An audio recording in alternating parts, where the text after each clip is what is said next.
That's your total equity? $374? Are you kidding me? You gotta keep more money in your bank account than that.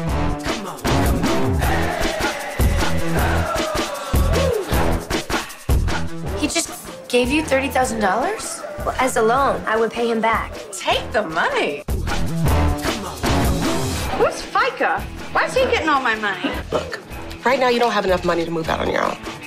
I have got to make money and save it, and I have to do that thing that rich people do where they turn money into more money. Is this Mrs. Wong?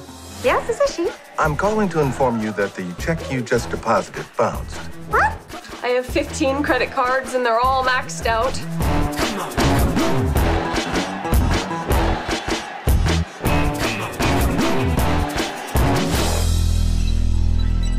Hi everyone, I'm Bianna Golodryga. So I'm going to begin this by asking for a show of hands. How many of you women in this audience would say you have a complicated relationship with money? Okay, so you came to the right place. It's a subject that's near and dear to my heart. I covered finance for many years on Wall Street, and yet when it comes to balancing my own checkbook, I left it to my father and my husband. And I clearly am not the only one. Women day-to-day balance and make some of the decisions when it comes to families and when it comes to some of the decision-making on a short-term basis. Evidence and research suggests that's not the case for long-term financial stability. So we have 3 experts with us to talk about what we can do to change some of that and to feel more empowered in our relationship with finance. Paula Polito is the Global Client Strategy Officer and Group Managing Director of Global Wealth Management at UBS Financial Services.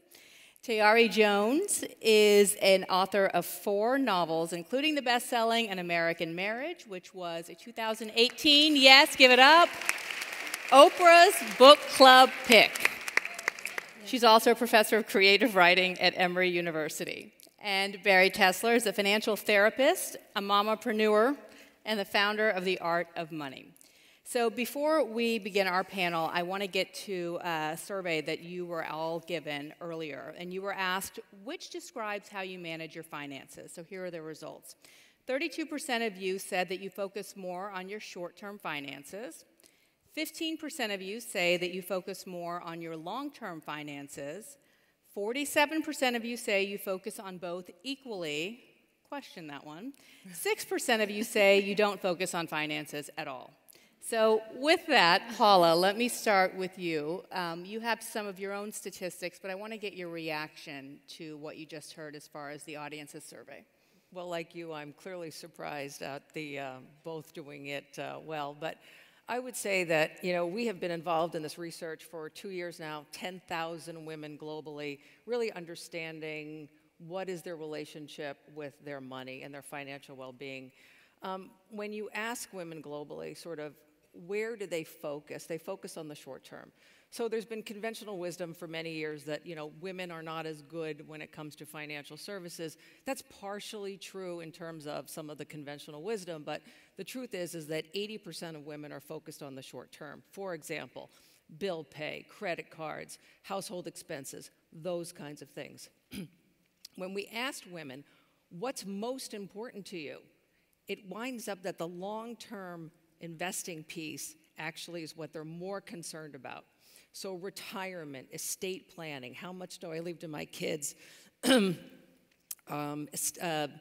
like long-term care, health care. So the things that they're most concerned about, they actually abdicate them to their husbands or their significant others if they're in a relationship. And what's so very interesting. And what's alarming about that is that research also shows that 85% of women who defer to their husbands or their spouses believe that their spouses know more about financial matters. Right. That's not necessarily fact-driven, no, right? It's not. It's not. And I think it's more of a confident and competence thing. And women are extremely competent. The question is, are they interested? And there's so many barriers in terms of why women don't engage. I mean, this cycle has been going on for a very long time. Yeah. And women tend to defer, they tend to abdicate, and we know that. So that's not new news for anybody. Yeah. But the real issue is why? Why does this continue happening? And it's happening with millennials, arguably the most educated, liberated generation of all time. When you ask married millennials, they're more abdicate to their husbands than anybody, which is shocking. Yeah, they say they're woke, but maybe not woke enough. So let's go to Bari, who can help sort of explain the psychology behind it. Because I've heard of a therapist, I've heard of financial advisor. I have never heard of a financial therapist, and it makes so much sense because a lot of complications that couples come to you with go back to money, finance, right? Yeah. So what I learned is that most of us did not receive a financial education growing up in small increments. We also did not learn an emotional education. So for me, financial literacy and emotional literacy go hand in hand. And when it comes to money, emotions are going to come up. It's emotional, and all the same emotions that come up in life and any other big area come up around money as well. Everything from shame to anxiety to anger to sadness to guilt, and sometimes we move more into fight, flight, or freeze, and then the other side of the spectrum is excitement and hope and joy. And this is all normal. This is all normal. And so for me, originally I was studying to be a therapist, and I thought I'd be working with women around intimacy and couples, and then at some point my school loan came due. And that was my wake-up call. I suddenly realized that this was a huge missing piece in my own education. In graduate school, we never talked about money. We talked about every other topic and subject. We didn't even learn how to understand our own money story. We didn't learn how to set up a private practice and do the bookkeeping. We didn't learn how to work with our couples around money. And on the surface, that's the biggest reason people get a divorce. And it's not money, it's that we don't know how to talk about money. So to complete this, for me, learning tools and practices on how to work with our emotions is step one for so many people. Then they can move on to the practical parts, but learning how to stop and pause and name what the emotions are in the moment, sit with them, work with them, then we can move into more of the practical stuff, and we're actually more excited, we're not as scared. We can learn a bookkeeping program, we can sit with a financial planner and learn about investments and just have tools of how to calm ourselves down in the moment, stay present, stay in our body, or go take a break and come back. So the money emotions are step one. Yeah, and you said 80 to 90% of your clients are women, and I can understand that, but I'm wondering how important it is, or maybe not at all, to bring their spouse into the conversation at some point with you as well. Yeah, so I teach about 500 students per year, and 80% are women. And sometimes they'll bring their partners that are women, sometimes they'll bring their partners that are their husbands, and sometimes they're literally throwing them over their back and dragging them in, and sometimes they have a willing partner. I think that whoever is willing to do the work and ready needs to go first. And you start there. So before we can even have a money conversation with our spouse or a partner, we need to learn how to work with our own money emotions first. And then, yes, I love when I have two willing people that are willing to come into the room. And I'll tell one little story about this. Couples around money dates, usually they happen right before they're going to sleep. We're going to sleep and someone brings up money. Or did you transfer that amount? Or did you pay those bills? And 95% of the time, that doesn't work so well, is to have the conversation right before bed. Or we get a credit card statement in the mail, and we look at the way our partner spent, and we're horrified because they're different. No two people come together and earn and spend and save and give and invest in the same way. We all have different approaches and styles and patterns, and we each have a say. We each need to have an equal say and bring things to it. So money dates usually happen when you get the credit card statement and someone goes running saying, you spent this on what? So I teach people how to have a new kind of money dates where they don't look at the numbers first. They actually just tell money stories of what they learned when they were growing up from their family, from their lineage.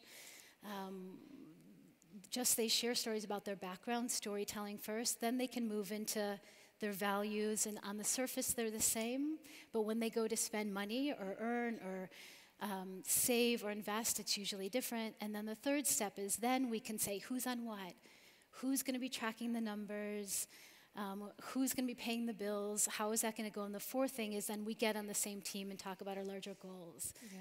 And Tayari, I want to bring you into this conversation because there's so much to talk to you about, including that phone call that you got from Oprah telling you that you were going to be on a book club last year, and then you had to be quiet about it for 5 months. But, well, that'll be another panel, maybe one year. There's so many questions about preconceived notions and stereotypes about people that aren't very in tune with their own financial stability, right? That maybe they didn't have much money growing up, or maybe their parents weren't focused on their education, what have you. You sort of break any preconceived notions. You come from parents who were educators. You graduated from high school at 16. You talk about how your parents raised you and treated you as if you were an undergrad, even as a child. There was an example where she was with a friend and they pulled into a gas station and she said, oh no, this gas station, this company supports apartheid. She was, 7, 8 years old, started yelling at the mom. So you... and yet your parents teach you about all of that. Yet when it comes to finance, you grow up, you get a degree, you become a successful author, and you still have struggles with your financial stability. Talk about your own experiences in that. Well, I was a person that was always taught that people who manage their money well don't buy frivolous things, and that you save your money. And you save your money like in a savings account, and that if you didn't have a lot of debt, then you were good with money. I didn't understand that there was a strategy that you could use to grow your money for the future. And I also think that I thought that I didn't understand ways that I could treat myself that didn't involve me spending money. Like, I thought self-care was buying impulsive purchases. And also, when you don't have a lot of money, it's hard to think about saving for the future in a meaningful way. Like, if you have a few extra $100 and you could buy a dress right now that'll make you so happy this weekend, or you can just throw it in your 401k, and maybe when you get to be 80 years old, you can have extra $2 a week. Well, when you put it that way. So I just didn't really understand the ways that I could make my money make me more stable for the future. It just seemed kind of futile. And that if I could just be somewhat calm in the moment, I thought I was doing well. But in the short run, it's interesting because you talk about making these spontaneous purchases, and instead of showing off and bragging about the expensive designer dress or shoes or bag that you bought, you downplayed it amongst friends. You said you got it on sale, that you got it at Target, that you got it, well, because I wanted the dress, I wanted to enjoy the dress. I didn't want my other friends to feel bad about my dress versus their dress, and there's this shame of when you spend too much money. So I would, and I am a writer of fiction, so I could concoct, really awesome narratives about how I happened to find myself in possession of this dress. Until your friend says, let's go back to that store and find I would say, where you got my it. goodness, they're all gone. There are no more. It was right here, half price yesterday. So Paula, I think you can sense where I'm going with what you've just heard here, but what's wrong with, let's just play devil's advocate, what's wrong with saying, you know what, I'm in this relationship to provide for the children, I take care of X, Y, and Z, I make sure summer camp's set up. Why can't my significant other take care of our financial situation? What's wrong with that? Well, a couple reasons. I think when there is equality at the table, when men and women come together, we find that women are far more satisfied in terms of their financial well-being. That's first and foremost. This isn't a man versus a woman. I think the most successful comes from couples who come together and really can manage their financial life together. I would say that first and foremost. Women are going to live longer than men. At some point, 8 out of 10 women will be alone in some way, shape, or form and have to take care of themselves. There's a graying divorce phenomenon. When you think of women in their 50s right now, more women are getting a divorce. 8 out of 10 women will be widowed or alone at some point. I mean, it's a responsibility. And I do a lot of have a lot of interaction with women who are divorced and widowed, and what I find interesting is that they have such regrets they say, I wish I would have been more involved. I wish I would have understood. In fact, 3/4 of the women we surveyed who were divorced or widowed, they had a financial surprise. A financial surprise. Something was hidden from them. And so It's not necessarily a good surprise. No, not necessarily. What was happening with the money? What really happened? How much did he give away? What was going on? So I think the perspective of getting involved is very important. Now look, there's a lot of reasons why women delegate, okay? It could be confidence. It could be competence, like I mentioned before. It could be that women want to be taken care of. It could be the fact that they think their husband knows more. It could be the fact that they just don't have time. They're busy doing other things and they don't have time for it. It could be generational. It could be cultural. It could be a lot of reasons. But the truth is that women have to take responsibility, because if you're not empowered, I think Oprah mentioned this yesterday, which is it all starts with your empowerment. And economic empowerment is really important. And if you want to change the world, honestly, it's about know-how, it's about time, and it's about money. Those are all currencies. And those currencies are important, and I think money is an important currency if you want to help change the world. Not all of it, but it can be extremely helpful. And Tayari, you talk about writing fiction. I want to get back to your novel, An American Marriage, because your character, Celestial, goes through a life surprise and has to all of a sudden become the breadwinner, and a lot of financial difficulties and decision-making comes upon her. Talk about how that's related to you becoming empowered yourself financially. It was very difficult for me I always felt kind of ambivalent about the fact that because of my writing, I'm able to take care of myself. In some ways, it seemed there was something in the back of my mind making everything feel ironic, like you can take care of yourself. I'm a single woman, I don't have children. And it was like you can take care of yourself because you have to. Like it's almost like a certain guilt trip that comes with being self-sufficient. And my character, Celestial, she mentions her career and she says, I always hate the word career because it sounds like the word bitch is hiding between the letters. So I think there's an incredible amount of, it's weird, like I feel like for women on the one hand, when you do take care of yourself and you take care of your money, it makes you seem like you're overly ambitious or kind of hard or thinking about the material world instead of the soft, feminine world. But then if you can't take care of yourself, then people feel like, look at you, you disempowered person looking for someone to take care of you. So I feel like it's such a fraught relationship with self-reliance. And you say black women in particular struggle from being portrayed as financially independent, as financially successful. I mean, yes, there is this kind of cultural narrative of you are a strong, independent woman that doesn't have a space in your life for a man. And so there's a kind of way that even with my current life, I do sometimes find myself downplaying, and it's not just, you know, pretending to have bought dresses half price, with just a lot of things in my life, kind of downplaying it a little bit to seem more accessible.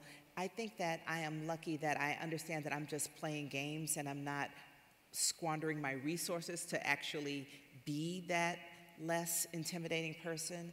But I do think that there is a subconscious, a kind of a cultural message that self-sufficiency is a liability, even though it's a paradox. Because God forbid he's intimidated by you, right? Yeah, right, like you seem like you don't need another person.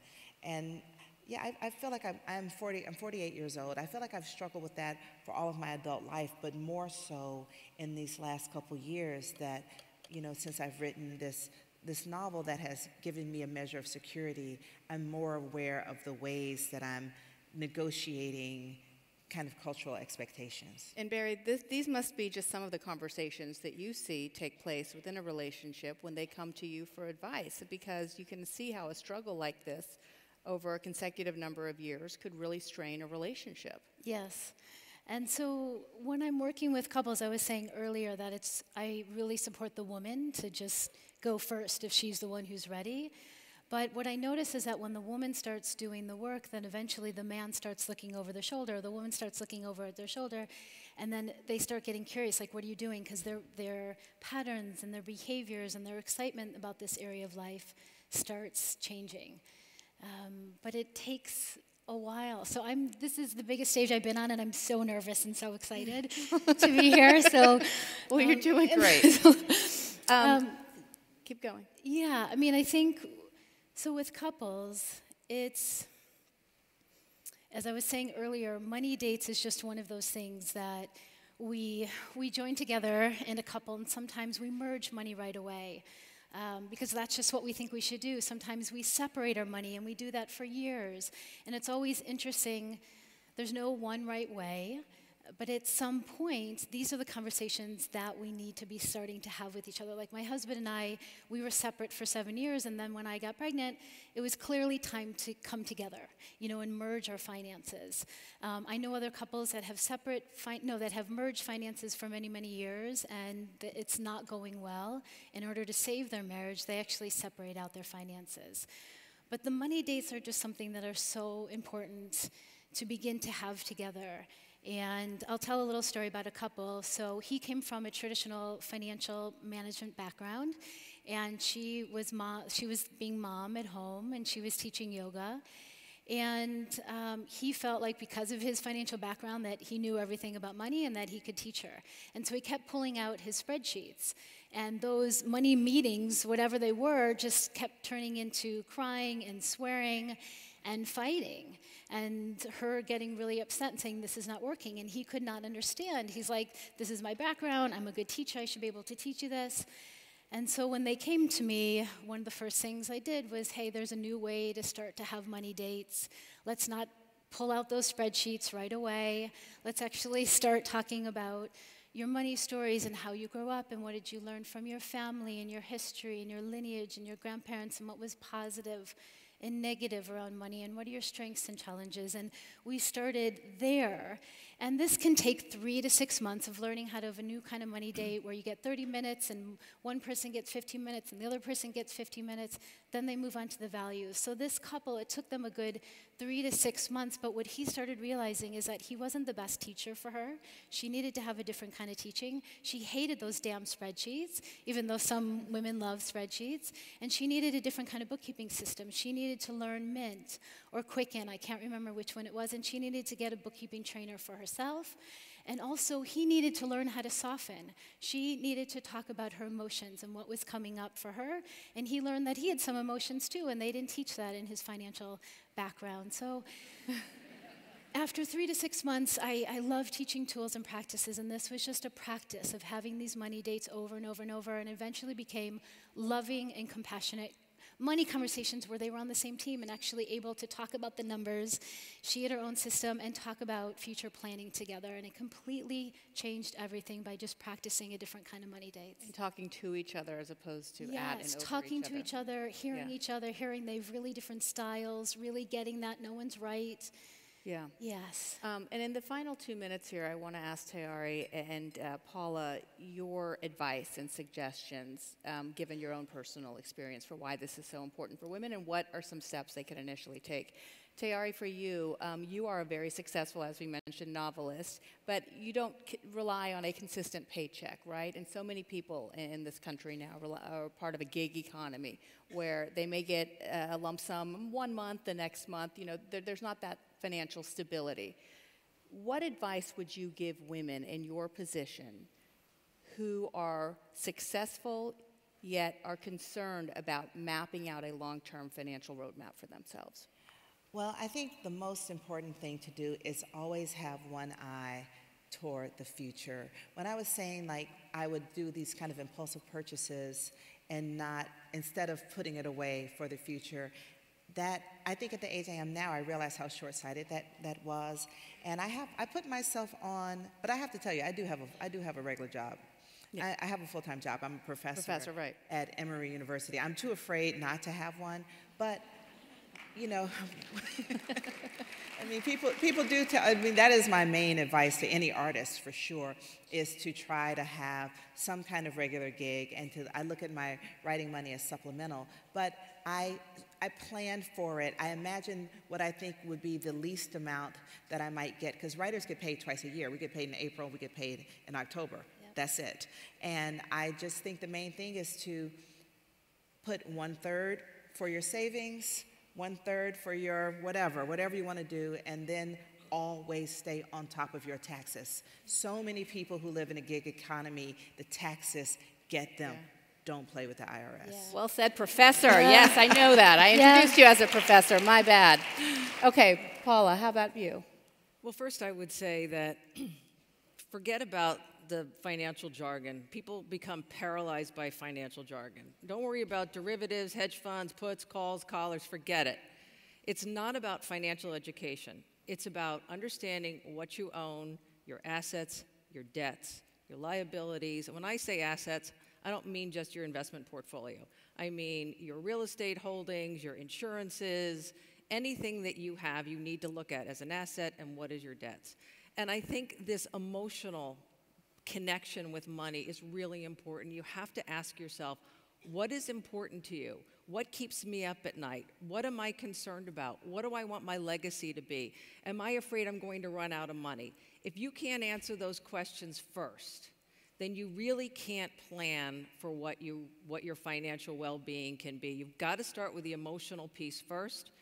Then you have to understand your assets, your debts, what you have, what you own. And then you need to think about, and the most volatile piece of your portfolio is not getting the spending right. And I've seen it with people with $500 million and $500. Yeah. You got to get your spending right. You have to understand what you can afford, and then when can you retire, and then ultimately we're all here because we want to help with a legacy of some kind, giving back to the community, giving back to your kids, and I think that's really important. So your longevity, your spending, your longevity, and your legacy. Think about it in 3 easy buckets. Because none of us want bad surprises, right? Well, this has been a fascinating panel. I appreciate you joining us. Thank you so much.